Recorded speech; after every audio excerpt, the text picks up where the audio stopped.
บ่มีผู้ใดเก่งพอที่สิได้คนทั้งโลกพอใจได้และนี่ก็คือความจริง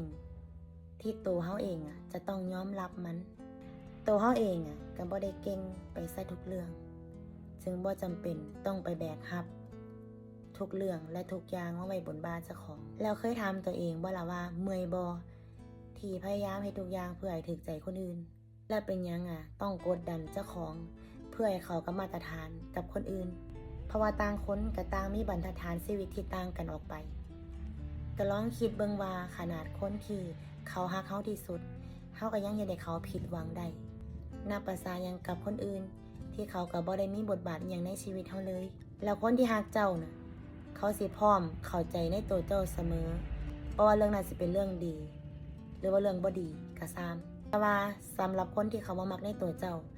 ต่อให้เจ้าหาเหตุผลมาเป็นร้อยเป็นพันอย่างหาคำมาปกป้องตัวเจ้าของเป็นพันคำสุดท้ายเขาก็มีข้ออ้างที่เขาจะซังเฮาอยู่ดีชีวิตคนเฮาน่ะมันสั้นเกินกว่าที่จะมานั่งเฮ็ดให้มันถึงใจคนทุกคนพลังในตัวเฮาก็มีขีดจำกัดเกินกว่าที่จะไปให้ความสำคัญกับคนทุกคนเวลาของชีวิตน่ะมันมีค่าอีหลีเด้และเจ้าคิดเบิ่งว่าเจ้านี่